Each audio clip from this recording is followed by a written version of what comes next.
By the summer of 1945, the United States Army possessed 21,147 DUKW amphibious trucks scattered across 16 countries, from the beaches of Normandy to the islands of the Pacific, from the Philippines to the ports of England. These six-wheeled hybrid vehicles could transport 25 combat-ready soldiers or 2.3 tons of cargo across water and land alike, representing an investment of $227 million in 1940s currency.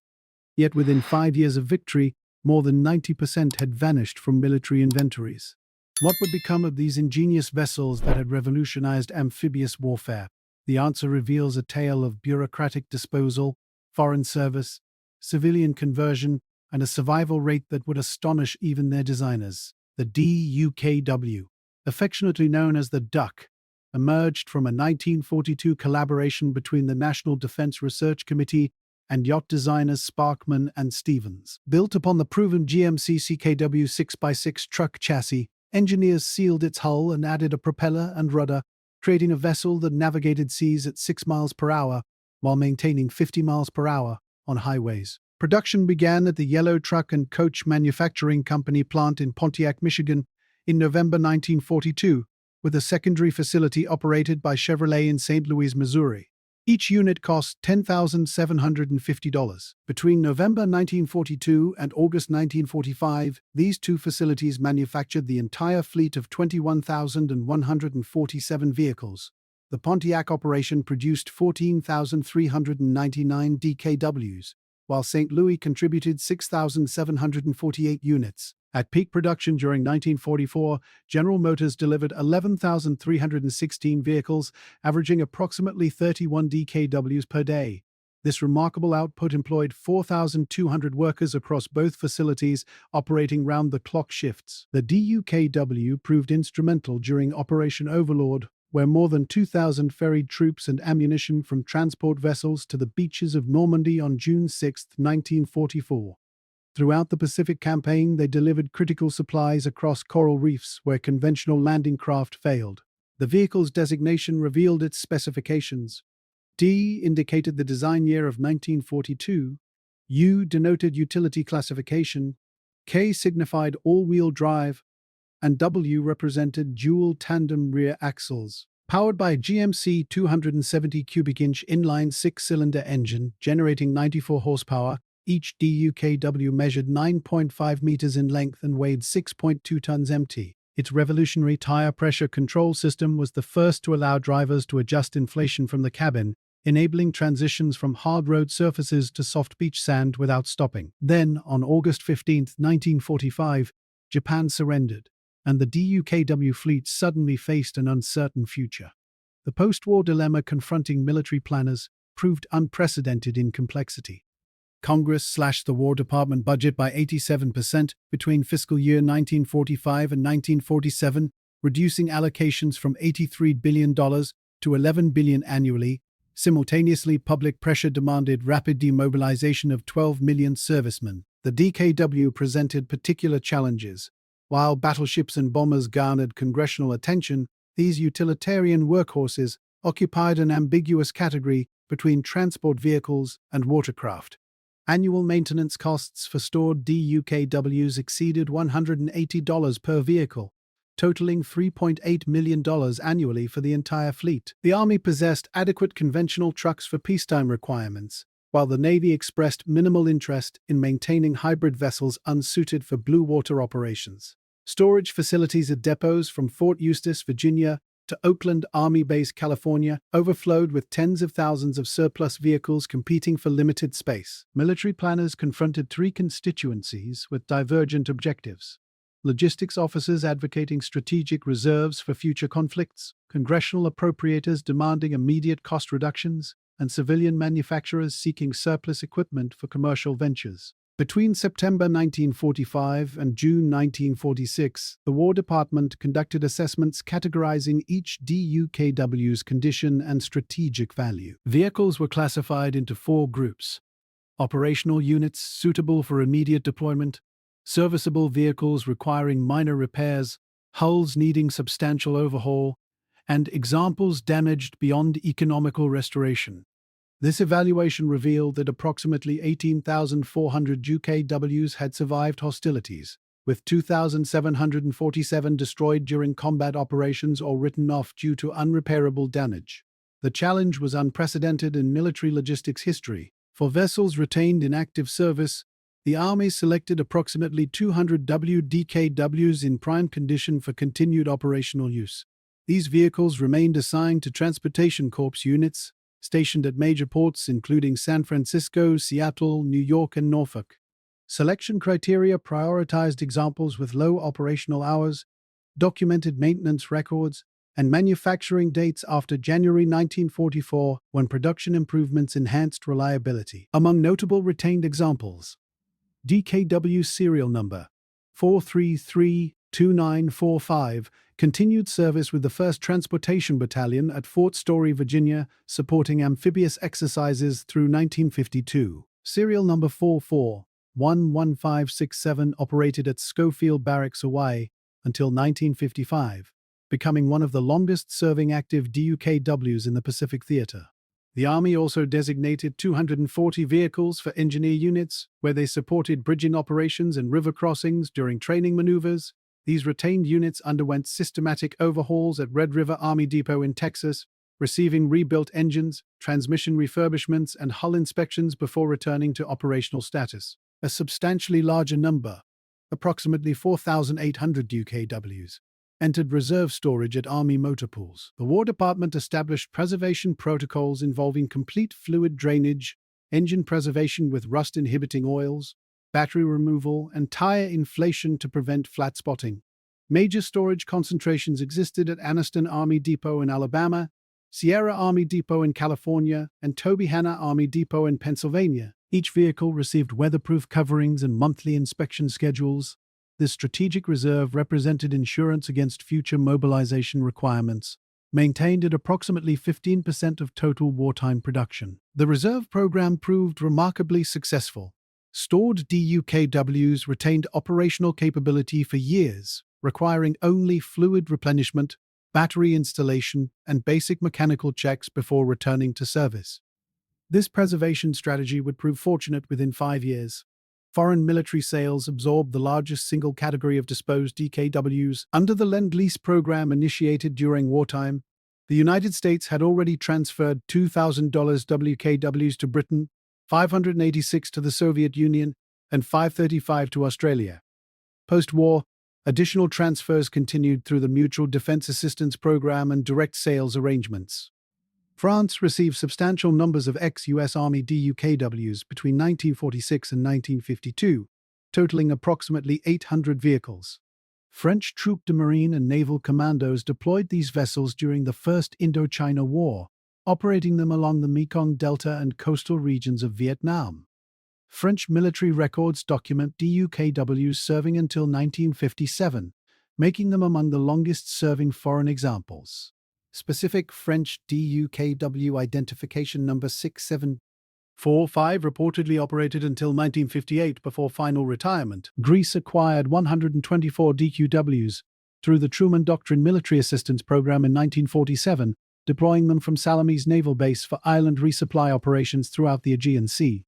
Greek Navy DQWs remained operational until 1971, achieving a remarkable 24-year service life. The Chilean Navy purchased 46 vehicles in 1948, utilizing them for resupply of coastal garrisons along Chile's extensive coastline. Chilean examples continued operation until the mid-1960s. Israel obtained approximately 60 DUKWs through various channels between 1948 and 1950, deploying them during coastal defense operations. These vehicles proved valuable for beach landing exercises and port logistics, with the last Israeli DUKW retiring from service in 1967 following the Six-Day War. Argentina's military acquired 35 DKWs in 1949, operating them until 1973, matching Greece for longevity. Additional smaller transfers went to the Philippines, Thailand, and various Latin American nations, totaling approximately 1,400 vehicles dispatched to foreign militaries. Scrapping operations consumed the majority of surplus DKWs. The War Assets Administration, established by the Surplus Property Act of 1944, assumed responsibility for disposing of millions of tons of military equipment. Between 1946 and 1952, the agency coordinated systematic dismantling of approximately 10,000 DQWs at facilities nationwide. Major scrapping operations occurred at Oakland Army Base in California, where contractors processed 2,400 vehicles between July 1946 and December 1948.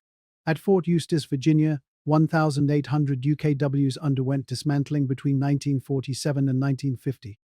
Additional facilities at Red River Army Depot in Texas, Letterkenny Army Depot in Pennsylvania, and Anniston Army Depot in Alabama processed thousands more. The scrapping process involved fluid drainage, tire removal for rubber reclamation, engine extraction for parts recovery, and hull cutting with acetylene torches. Scrap steel averaged 4.8 tons per vehicle, yielding approximately 48,000 tons from dismantled DUKWs. At prevailing scrap prices of $18 per ton, this generated approximately $864,000, less than 0.4% of original procurement costs. Environmental factors accelerated disposal decisions. DUKWs stored in humid climates deteriorated rapidly, with hull corrosion and mechanical degradation rendering many vehicles uneconomical to restore. By 1950, approximately 3,200 DUKWs were classified as beyond economical repair, proceeding directly to scrapyards. The Army prioritized retention of vehicles manufactured after 1944, which incorporated improved sealing systems and more reliable transmissions. Civilian conversion represented an unexpected post-war development. In August 1946, just 1 year after victory, entrepreneurs Melvin Flath and Bob Unger launched the world's first DQW tourist operation in Wisconsin Dells, Wisconsin. Purchasing surplus vehicles for approximately $500 each through War Assets Administration auctions, they created amphibious sightseeing tours traversing roads in the Wisconsin River. That inaugural season operated a single vehicle. By 1947, the fleet expanded to 37 DUKWs. This pioneering venture inspired imitators nationwide. By 1950, DUKW tour operations appeared in Hot Springs, Arkansas, Branson, Missouri, and various coastal cities. Boston Duck Tours commenced operations in October 1994, eventually operating 28 refurbished DUKWs that became iconic elements of Boston tourism. London Duck Tours launched in 2002, operating until 2017, when construction of the Thames Tideway Tunnel forced closure. Seattle's Ride the Ducks began operations in 1996. At peak popularity during the early 2000s, an estimated 450 WQKWs worldwide served tourist operations, carrying millions of passengers annually. Commercial operators faced substantial restoration challenges. Most surplus DKWs required comprehensive mechanical overhauls, hull resealing, and U.S. Coast Guard certification before passenger service. Successful conversions cost between $40,000 and $120,000 per vehicle by the 1990s. Representing investments far exceeding original purchase prices. Safety modifications included passenger seating installations, canopy additions, and modern navigation equipment. The original Wisconsin Ducks operation, continuous since 1946, currently operates 92 vehicles, making it the world's longest-running DUKW commercial venture. Additional civilian applications emerged in niche industries. Logging companies in the Pacific Northwest utilized approximately 35 DUKWs for transporting timber across rivers and marshlands during the 1950s and 1960s. Oil exploration firms deployed 18 vehicles in Louisiana bayou operations. Several found roles as floating hunting camps in remote wetlands. These industrial applications typically retired vehicles by the 1970s as purpose-built equipment superseded them. Then came June 25, 1950, when North Korean forces crossed the 38th parallel, plunging the peninsula into war. This unexpected development changed everything for America's mothballed DUKW fleet. The Korean War reactivation demonstrated the wisdom of maintaining strategic reserves. Between July 1950 and November 1950, the Army pulled approximately 540 WKWs from storage depots, refurbished them at Letterkenny and Anniston facilities, and shipped them to Korea. These vehicles proved invaluable during the September 1950 Incheon landings, where DUKWs transported ammunition and supplies from transport ships across tidal mudflats inaccessible to conventional landing craft. Throughout the Korean conflict, DUKWs maintained supply lines to forces along the peninsula's rugged coastlines. During the January 1951 evacuation of Incheon, DKWs reversed their role, evacuating wounded personnel to hospital ships offshore. The Battle of Pusan Perimeter saw intensive DKW operations delivering artillery ammunition to frontline positions via beach approaches. These reactivated vehicles performed reliably despite 5 years of storage, validating preservation protocols. Following the July 1953 armistice, Korean War DKWs faced their own disposal. Approximately 380 remained operational in theater. Most underwent scrapping at Pusan between 1954 and 1956, rather than incurring return shipping costs. The Army repatriated 160 vehicles for continued U.S. service, extending their operational lives another decade. Vietnam presented the DUKW's final American military chapter, albeit limited. The U.S. Army deployed approximately 85 DUKWs to South Vietnam between 1965 and 1967, primarily for port operations at Da Nang and Cam Ranh Bay. These vehicles supported logistics operations transferring cargo from anchored transport vessels to beach depots. Unlike Korea, Vietnam's extensive inland waterway system proved unsuitable for DUKWs, which lacked the maneuverability of smaller craft in narrow channels. By 1968, mechanical obsolescence rendered most Vietnam-deployed DUKWs unreliable. The Army began phasing them out in favor of the LARC-V, lighter amphibious resupply cargo 5-ton, a purpose-built aluminum-hulled craft with superior payload and speed. The last U.S. military DUKW retired from active service in December 1969, ending a 27-year operational career. Vietnam-based vehicles faced scrapping in-country or transferred to the South Vietnamese military, which operated them until approximately 1972. The long-term fate of America's 21,147 DUKWs reveals the temporary nature of even the most successful military equipment. By 1975, 30 years after production ceased, fewer than 1,200 examples survived worldwide from any source. The vast majority of disposed vehicles had been reduced to scrap metal, melted down and reborn as automobiles, appliances, and structural steel. Foreign military examples gradually succumbed to decades of harsh service, with final retirements occurring during the 1970s. Preservation efforts emerged sporadically beginning in the 1960s. Military museums recognized the DUKW's historical significance, but limited budgets and competing priorities meant few examples entered collections. The National World War II Museum in New Orleans, Louisiana, displays DUKW serial number 432896, restored to D-Day configuration. The D-Day Story Museum in Portsmouth, England, exhibits an example that participated in the Normandy landings.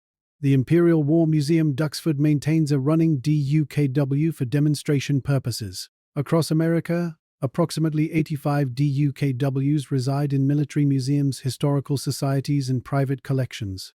Notable preserved examples include serial number 44-21847 at the Tank Museum in Bovington, England, serial number 43-30847 at the Australian War Memorial in Canberra, and serial number 45-88421 at the Pacific War Museum in Guam. Many museums sought DKWs during the 1980s and 1990s only to discover nearly all accessible examples had entered commercial tourist operations or deteriorated beyond restoration. Failed preservation attempts outnumber successes. During the 1970s, numerous DUKWs abandoned at remote military facilities suffered from exposure and vandalism. Dozens rusted into hulks at Pacific Island sites, where salvage costs exceeded vehicle value. Notable losses include approximately 40 DKWs scuttled off New Guinea in 1946, creating underwater obstacles. These vessels were abandoned in place when post-war cleanup budgets evaporated. Collectors occasionally discover forgotten examples in rural properties, but most proved damaged beyond economical restoration after decades of exposure. Commercial tourist operations ironically preserved more DKWs than museums. While tragic accidents periodically raised safety concerns, including fatal incidents in Missouri, Arkansas, and Pennsylvania, tourist DKWs represent the largest concentration of operational examples. Estimates suggest approximately 700 to 1,000 DKWs remain worldwide in 2026. with 85% serving commercial tourism. This figure represents merely 4.7% of original production, a survival rate remarkably low compared to other World War II vehicles. Technological evolution ultimately sealed the DUKW's obsolescence. Modern amphibious vehicles like the Lark V and subsequent Lark XV offered superior payload capacity, aluminum construction resisting corrosion, and purpose-built designs rather than truck adaptations. The wheeled amphibious concept itself yielded to tracked vehicles like the AAV-7 for military applications, while hovercrafts superseded wheels and propeller designs for high-speed amphibious transport. By the 1970s, the DUKW represented an outdated solution to problems solved more effectively by specialized equipment. The DUKW's legacy extended beyond its physical survival. Its pioneering tire pressure control system influenced post-war military vehicle development, appearing subsequently in the M35 series trucks. The concept of rapid ship-to-shore logistics without prepared port facilities, validated dramatically at Normandy, shaped amphibious doctrine for decades. Modern humanitarian disaster response continues employing amphibious trucks for flood rescue, directly descended conceptually from DUKW operations. The vessel demonstrated that ingenious engineering could transform conventional equipment into revolutionary capabilities, a lesson informing military innovation subsequently. What determines preservation success? The DUKW's experience illuminates several factors. Vehicles serving dramatic historical moments, like D-Day participants, attract preservation resources, while identical examples lacking documented history face scrapping. Equipment transitioning to civilian commercial use survives technological obsolescence. Tourist DUKWs generated revenue justifying maintenance investments museums cannot afford. Geographic factors matter. DKWs in dry climates survived while tropical examples corroded rapidly. Finally, timing proved crucial. Preservation efforts beginning in the 1980s found most accessible examples already destroyed, while earlier efforts might have saved hundreds. Standing before DKW serial number 4332896 at the National World War II Museum today, one confronts the extraordinary transformation from 2,147 vehicles to approximately 1,000 survivors. This represents a 95.3% attrition rate, higher than bomber aircraft and comparable to expendable landing craft. The handful of preserved examples constitute physical links to amphibious operations that shaped Allied victory, while the hundreds serving tourists provide tangible connections to history for millions annually. They remind us that even indispensable wartime equipment becomes disposable surplus when conflicts conclude, and that preservation requires intentional effort against powerful economic forces favoring destruction. If you found this exploration of America's DKW disposal insightful, watch what happened to the 563 destroyer escorts the U.S. Navy possessed after World War II next. These warships faced remarkably similar post-war pressures, yet their fates diverged dramatically from the DKWs. Like this video, subscribe, and hit the bell for more. Thanks for watching.